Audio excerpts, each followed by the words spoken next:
Kembali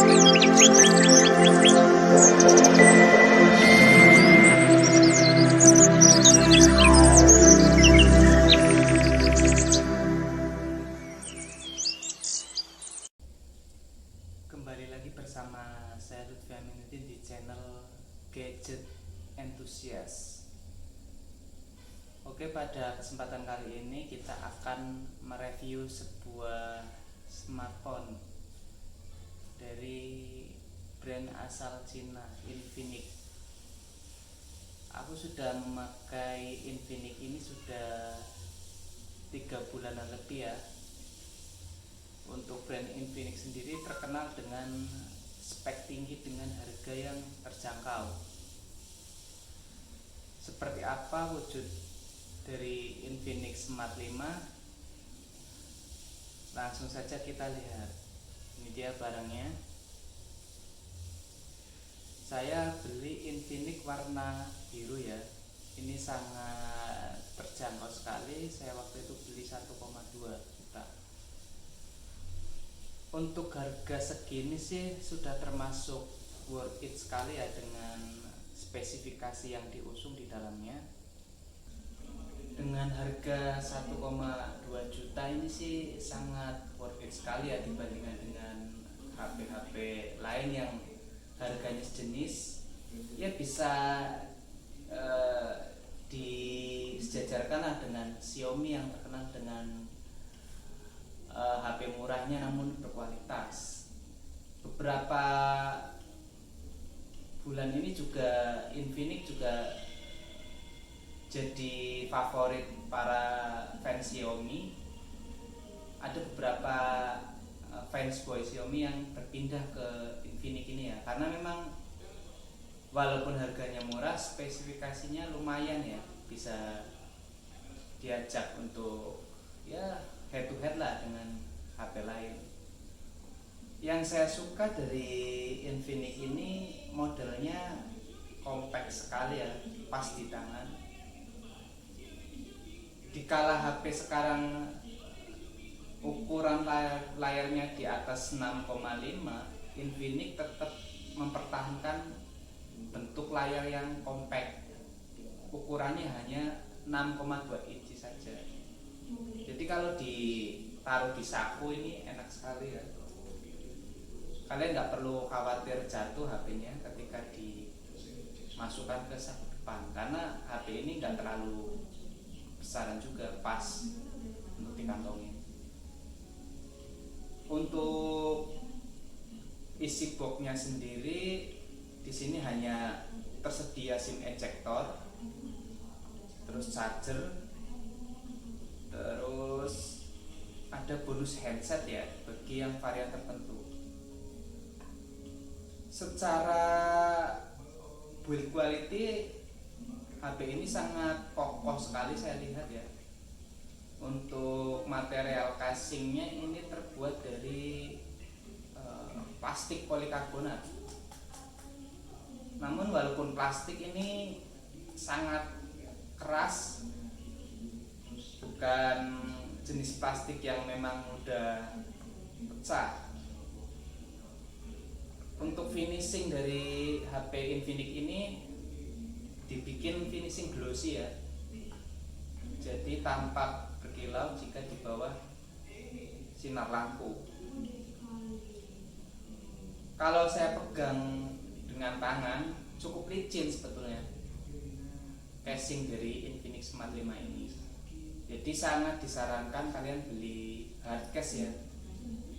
Selain agar bisa menghindari licin yang berakibat pada bisa jadi jatuh kalian pada saat menggunakan HP ini, penggunaan hard case juga lumayan bisa melindungi casing Infinix ini sehingga tidak cepat lecet. Untuk kamera, sektor kamera sudah mengusung 3 kamera yang sudah mendukung Dual AI. Ini ciri khas dari kamera-kamera Infinix ya, saya lihat dari Infinix yang seri Hot 3, Hot 4 hingga Hot 5 ini juga mendukung dual AI kamera. Fitur AI ini sebetulnya sangat fungsionalis sekali bagi cewek-cewek ini ya, terutama yang suka kamera beauty. Bagi cewek-cewek yang suka posting di Instagram, TikTok biar terlihat halus kulitnya, pakai filter di kamera Infinix ini saya kira cukup bagus. Ya sebanding dengan Oppo. Oppo itu kan terkenal dengan kamera beauty-nya. Nah ini sekarang ditandingi dengan Infinix yang juga sama menyisipkan fitur dual AI di kameranya. Fitur dual AI ini bikin hasil foto menjadi lebih tajam karena saturasinya juga dibikin otomatis. Hanya saja kekurangan Infinix ini karena sensornya belum memakai sensor Sony atau Carl Zeiss atau Leica. Kalau dibuat foto minim cahaya atau low light akan terlihat noise-nya. Beruntuk-beruntuknya cukup kelihatan jelas ya. Namun kalau di tempat outdoor yang banyak cahaya, kameranya saya kira cukup bagus. Baik untuk foto makro, landscape dan sebagainya. Untuk jeroan dari Infinix ini sayang sekali masih mengusung prosesor MediaTek. Ya sebetulnya MediaTek sih nggak jelek sih, hanya stereotip aja orang-orang yang melihat bahwa MediaTek itu lambat. Sekarang prosesor MediaTek yang speknya high-end itu sebetulnya kenceng, bisa bersaing dengan Snapdragon. Namun ini MediaTek yang diusung serinya masih low sih. Kalau buat game udah saya coba selama 3 bulan, coba main game ringan-ringan aja. Untuk game Dream League Soccer sih lancar. Cuma ketika dipakai buat game-game yang high definition dan game yang ukurannya gede kayak Mobile Legends nggak kuat. Kalaupun kuat hanya rata kiri, grafis rendah baru bisa ngangkat. Kalau grafis tinggi, wah udah ngelak banget, nggak cocok ini buat game-game yang high definition. Secara RAM dari HP ini sangat sedikit ya, untuk ukuran HP sekarang ya tertinggal sih sebetulnya. Untuk RAM dari HP ini hanya berapa nih di dusnya, saya lupa, 3 GB dan memori internal 64 GB. Kalau melihat perkembangan smartphone sekarang yang mengusung RAM 8 GB bahkan ya sudah sangat ketinggalan sih sebetulnya HP Infinix ini. Cuma harganya sendiri yang murah ya sebandinglah dengan spek yang diusung dalam HP ini.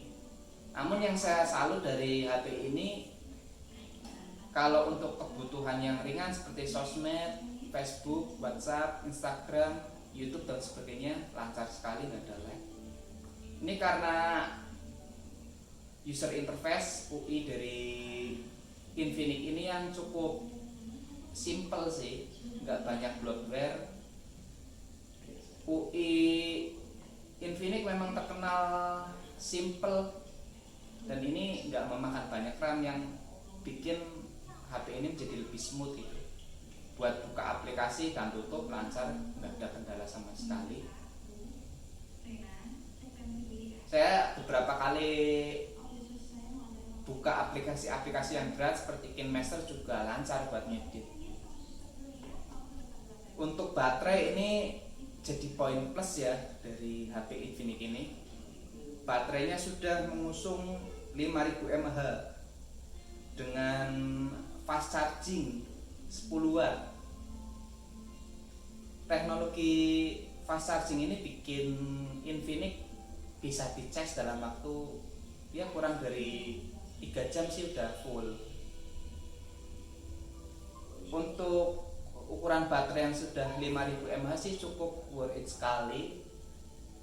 dengan harga segini sudah dapat baterai 5000 mAh, itu sangat luar biasa. Jadi poin kelebihan dari Infinix ini ya yang terkenal dengan baterainya yang awet. Kalian cukup ngecas 1 hari aja, nggak perlu ngecas 2 kali. Dari pagi penggunaan jam 7 sampai jam 7 malam masih sisa 30%. Ini bukti bahwa HP ini juga terkenal dengan keawetan baterainya. Didukung dengan prosesor MediaTek yang terkenal dengan optimasi baterainya juga yang terbaik sih menurut saya daripada Snapdragon.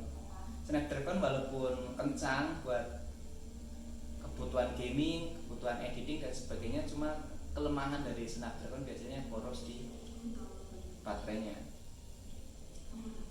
Untuk sinyal ini cukup aneh sebetulnya sih. Kenapa ketika saya menggunakan HP Infinix ini sinyalnya agak sedikit susah ya, nggak tahu karena di pedesaan atau gimana, sinyalnya naik turun dibandingkan dengan HP punya saya yang satu Realme itu lebih bagus yang Realme sinyalnya, padahal kartunya sama sebetulnya. Cuma untuk SIM 1 itu cukup bagus, yang agak sedikit berkurang sinyalnya itu biasanya SIM 2. Untuk ukuran layar dengan bentang layar 6,6 inch sudah cukup worth it ya, nggak terlalu kebesaran juga nggak terlalu kecilan ya, sedang sih. Untuk fingerprint dari Infinix Smart 5 ini cukup responsif sih. Beberapa kali saya gunakan juga nggak ada kendala sama sekali. Juga cepet sih kalau aku gunaan untuk fingerprint ini cukup cepat, nggak kayak HP di sekitaran 1, ini 2 juta yang biasanya agak lama sih. Ya dengan budget yang kurang atau dengan uang yang seadanya untuk HP yang sederhana untuk kebutuhan sosmed dan sebagainya, sangat direkomendasikan sih untuk beli Infinix ini. Namun kalau kalian punya kebutuhan lain seperti gaming, editing, dan penggunaan aplikasi-aplikasi yang berat lain, ya nggak disaranin sih untuk beli Infinix ini. Sekian review pada kesempatan ini. Silahkan komen dan subscribe untuk mendukung channel ini menjadi